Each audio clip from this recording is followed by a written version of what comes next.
어떤 날 그녀는 문득 알았다. 내 안 깊숙한 곳, 언젠가부터 어둠이 조금씩 스며들었다는 것을.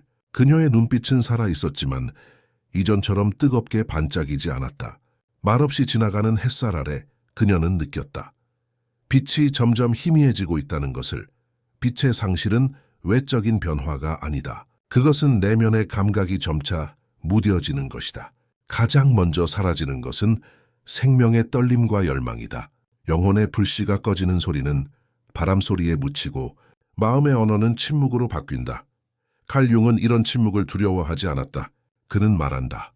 내면의 어둠은 벌이 아니다. 그것은 영혼의 부름이다. 빛이 사라진 듯 느껴질 때 그 순간이야말로 우리 영혼이 새롭게 태어나길 원하는 순간이다. 빛이 꺼진 것이 아니다. 그냥 빛이 잠시 숨어 있을 뿐이다. 그리고 그 숨어 있던 빛이 다시 스스로 깨어나길 기다리고 있다. 혹시 당신도 요즘 예전보다 마음의 빛이 희미해졌다고 느끼나요? 우리는 어둠을 두려워한다. 빛이 꺼지면 모든 것이 끝났다고 느낀다. 그러나 칼 융은 말한다. 어둠은 끝이 아니라 시작이다. 그녀의 삶에도 그런 순간이 있었다. 하루하루가 무채색으로 느껴지고 아무것도 의미 없어 보이는 시간. 감정은 흐르지 않고 몸은 움직이지만 영혼은 멈춘 것 같은 나날. 그 고요함 속에서 그녀는 처음으로 자신의 내면이 무언가를 말하고 있다는 것을 느꼈다. 아무 말도 없는 그 침묵 속에서 가장 강한 부름이 울리고 있었던 것이다. 우리는 자주 외친다. 왜 이렇게 아픈 걸까? 왜 나만 멈춰 있는 것 같을까? 하지만 그 질문은 때로 우리 영혼이 보내는 초대장이다. 삶의 표면을 넘어서 진짜 내게로 다가오라는 내면의 부름이다. 칼 융은 고통을 의식되지 않은 자기 자신이 보내는 편지라고 했다. 그 편지를 읽기 위해선 도망치지 않고 멈춰서야 한다. 어둠은 패배가 아니다. 어둠은 나를 다시 만나기 위한 문이다. 그 문은 환하게 열려 있지 않다. 작고 조용하며 눈을 감아야만 보인다. 세상이 말하는 성공, 바쁨, 생산성 속에서 그녀는 더 이상 자신을 느낄 수 없었다. 그러나 삶이 멈춘 것 같은 바로 그 순간 그녀는 가장 깊은 자아와 조우했다. 그녀는 깨달았다. 이 고요함이 바로 내가 다시 태어나야 할 때라는 것을.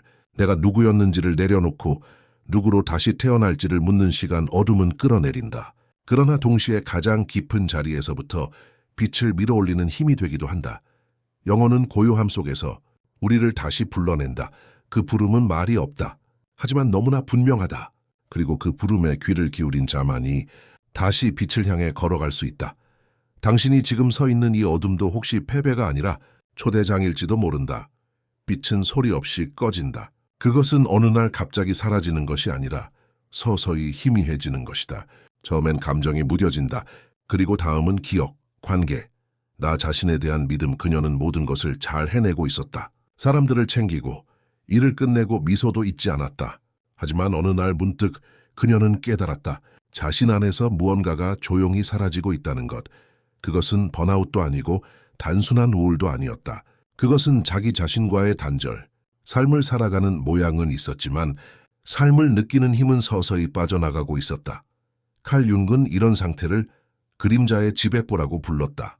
의식 위로 올라오지 않은 감정들이 조용히 그러나 강하게 우리의 빛을 덮어버리는 것이다. 무엇이 그 빛을 막았을까? 과도한 책임감, 괜찮은 척의 반복, 감정을 말하지 못하는 습관, 나를 미루고 타인을 우선하는 삶. 이런 것들이 차곡차곡 쌓이면 영혼은 말없이 멀어진다. 마치 집을 오래 비워두면 먼지가 쌓이고 빛이 들지 않는 것처럼 딱 그 빛을 잃는다는 건 실패한 게 아니다. 지쳐버린 것이다. 우리는 강하려고 애쓰는 사이에 진짜 중요한 것을 놓치곤 한다. 바로 내가 지금 어떤 감정을 느끼고 있는지, 무엇이 나를 살게 했는지, 그리고 더 이상 나답지 않은 것이 무엇인지. 빛은 우리가 억지로 만들어낼 수 있는 게 아니다. 빛은 자기 자신과 다시 연결될 때 조용히 다시 켜진다. 그녀는 이제야 안다. 진짜 문제는 왜 이렇게 지쳤을까가 아니라 언제부터 나를 잃어버렸을까? 였다. 그 질문이 시작이다.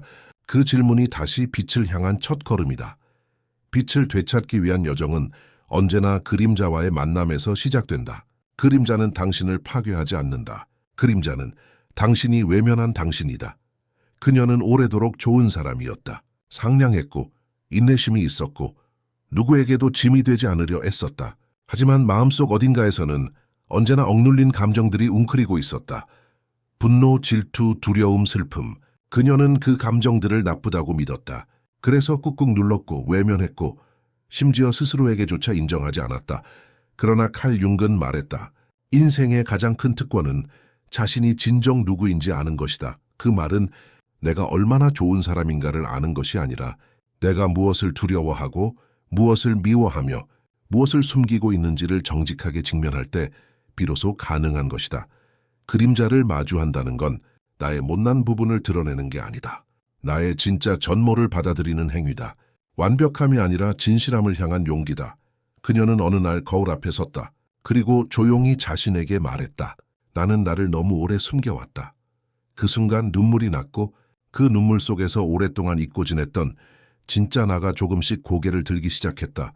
그림자는 당신의 적이 아니다. 그림자는 빛을 가리기 위해 존재하는 게 아니라 빛을 더욱 진하게 만들기 위해 존재하는 것이다. 당신이 자신의 그림자를 인정할 때 당신은 더 이상 그것에 끌려가지 않는다. 당신은 그것과 협력하게 된다. 그녀는 이제 말한다. 나는 완벽하지 않아요. 하지만 이제는 나를 미워하지 않아요. 그 고백은 해방이었고 그 해방 속에서 빛은 다시 깨어났다. 당신이 두려워하는 그 어둠, 바로 그 안에 당신의 빛이 숨겨져 있을지 모른다. 지금이야말로 그 어둠과 마주할 때다. 빛은 항상 갑작스레 찾아오지 않는다. 대부분의 경우 그것은 아주 작고 조용한 신호로 시작된다. 어느 날 그녀는 길을 걷다 낡은 노래 한 곡을 들었다. 어릴 적 아버지가 차 안에서 흥얼거리던 그 오래된 선율이 순간 마음 깊은 곳을 건드렸다. 눈물이 났다. 왜 울었는지 몰랐다. 그저 가슴 한편이 살아있다는 걸 느꼈다. 잊고 지낸 감정, 묻어두었던 기억들이 조용히 물결처럼 밀려왔다. 이것이 바로 영혼의 첫 신호다. 소리 높여 외치지 않는다. 화려하게 등장하지 않는다. 대신 그녀의 안에서 아주 조용히 아주 부드럽게 울린다. 칼 융은 말했다. 무의식은 상징으로 말한다. 그리고 그 상징은 때때로 음악, 꿈, 감정의 울림으로 찾아온다. 그녀는 그것들을 무시하지 않았다. 햇살이 포근한 날, 하늘을 올려다보며 멈추었고 어느 날은 전혀 계획하지 않았던 길을 따라 걸었다. 이유는 없었다. 하지만 그 순간들이 삶에 다시 온기가 들어오기 시작한 출발점이었다. 당신도 아마 경험했을 것이다. 이유 없이 마음이 찡해지는 날, 평범한 말 한마디가 가슴을 울리는 순간, 그 모든 것은 당신 안의 영혼이 조용히 나는 여전히 여기에 있어요 라고 말하는 신호일 수 있다. 우리는 너무 시끄러운 세상에 살고 있다. 성과, 소셜미디어, 뉴스, 할 일, 그러나 영혼의 언어는 조용함 속에서 들린다. 당신이 지금 귀 기울인다면 그 조용한 속삭임은 분명히 존재하고 있을 것이다. 그녀는 그 속삭임을 따라가기 시작했다. 그리고 그 여정의 끝에 잊고 지낸 자기 자신을 다시 만나게 되었다. 진짜 변화는 항상 고요함 속에서 시작된다. 때로 삶은 아무 말도 하지 않는다. 기도는 대답 없이 흩어지고 마음은 공허하게 메아리친다. 그녀도 그런 시절이 있었다. 어떤 희망도 어떤 목적도 자신에게 속하지 않는 것처럼 느껴졌다. 그럴 때 사람은 스스로 묻게 된다. 이 어둠은 끝날까? 나는 다시 빛날 수 있을까? 그녀는 그런 질문들 앞에서 더 이상 큰 불을 찾지 않았다. 대신 작은 불씨 하나를 지키기로 했다. 매일 아침 일어날 이유를 찾지 못해도 그녀는 일어났다. 모든 게 무의미해 보여도 그녀는 자신을 씻기고 차를 끓이고 창문을 열었다. 그 작은 행위들은 처음엔 아무 힘도 없어 보였다. 하지만 그 반복 속에서 그녀 안에 숨어있던 미세한 믿음이 조금씩 아주 천천히 살아나기 시작했다. 칼 융은 말했다. 믿음은 눈에 보이지 않는 것을 신뢰하는 용기다. 그 믿음은 확신이 아니었다. 오히려 의심과 함께 걷는 용기였다. 믿음은 커다란 확신이 아니다. 믿음은 모든 것이 불확실해 보일 때조차 조용히 한 걸음 더 내딛는 선택이다. 그녀는 불씨를 품었다. 어두운 방 안, 차가운 마음 안, 불씨는 꺼질 듯 하면서도 결코 완전히 사라지지 않았다. 그 불씨는 기도 없는 기도였고 말 없는 노래였으며 나는 아직 포기하지 않았어 라는 영혼의 선언이었다.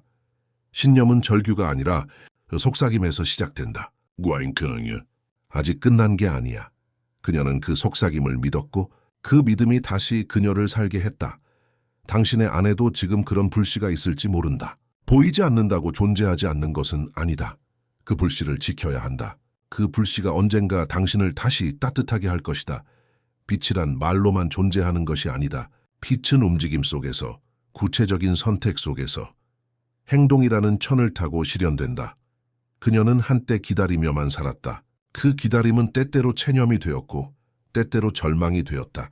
하지만 어느 순간 그 기다림이 끝나고 작은 선택이 행동이 되기 시작했다. 아침에 눈 뜨는 순간 창문을 열고 바람을 들이마시는 것, 한 모금 숨 쉬는 것만으로도 그녀는 자신의 내면에 작은 공간을 낼 수 있었다. 오늘 나 자신에게 부드럽게 말해줄 것. 그 작고 일상적인 다짐이 점점 그녀의 하루를 바꾸기 시작했다. 칼 융은 말한다. 행동 없는 믿음은 공허하다. 그렇다면 빛을 되찾으려 하는 영혼에게 필요한 것은 믿음 위에 세워진 작은 행동의 연속이다. 그녀는 글을 쓰기 시작했다.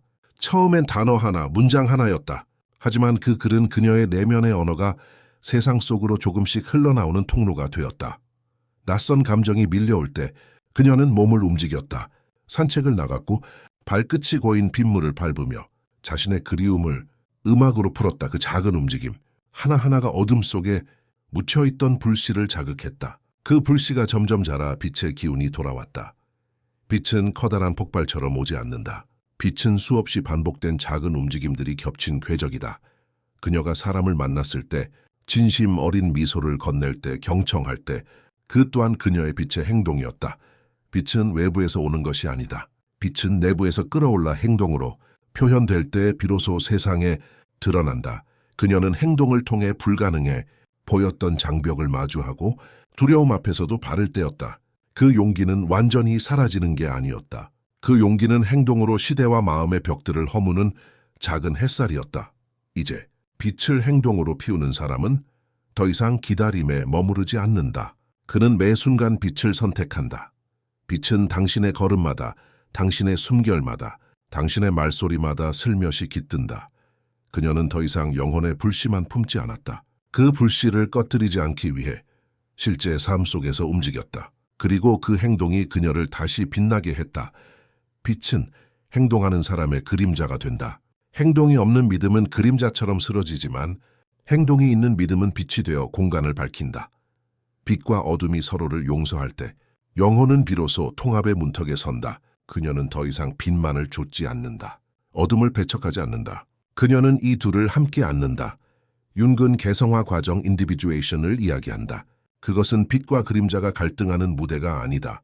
그것은 그 둘이 하나의 오케스트라처럼 음악을 이루는 순간이다. 빛만 따른 삶은 한쪽 날개로 나는 것과 같다. 불균형하다. 하지만 어둠을 받아들일 줄 알면 그때부터 두 날개로 날 수 있다. 그녀가 겪은 통합은 오랜 시간 내려놨던 감정들과 감추려 했던 기억들을 한자리에 눕히는 작업이었다.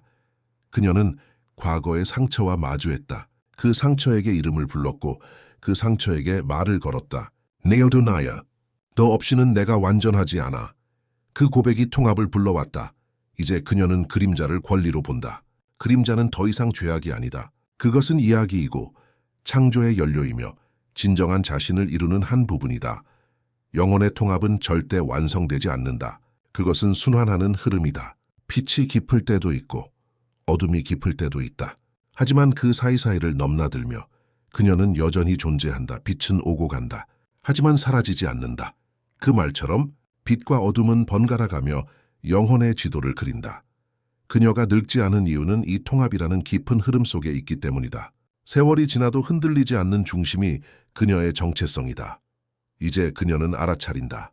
빛을 쫓는 것이 아니라 자기 안의 어둠까지 데려감으로써 빛나는 존재가 된다는 것을 그녀는 말하지 않는다. 그저 조용히 서 있다. 빛과 어둠 둘 다 안고 서 있는 그 존재만으로 이미 충분하다. 영혼이 완전히 깨어날 때 세상이 바뀌지는 않는다. 대신 세상을 바라보는 눈빛이 달라진다. 그리고 그 눈빛 하나만으로 삶은 다시 시작된다. 그녀는 더 이상 무언가를 쟁취하려고 애쓰지 않았다. 오히려 무언가를 내려놓는 법을 배웠다. 집착을 놓고 타인의 시선을 놓고 스스로에 대한 끝없는 기대를 놓고 그녀는 자기 본래의 자리에 돌아왔다. 그녀의 말투는 달라졌다. 더 느리고 더 따뜻해졌고 중간중간 침묵이 많아졌다. 그 침묵은 어색하지 않았다. 그것은 존재 그 자체의 언어였다. 깨어난 영혼은 말을 많이 하지 않는다. 대신 존재로 말한다. 행동으로 말하고 눈빛으로 말하며 무너졌던 곳에 다시 뿌리를 내린다.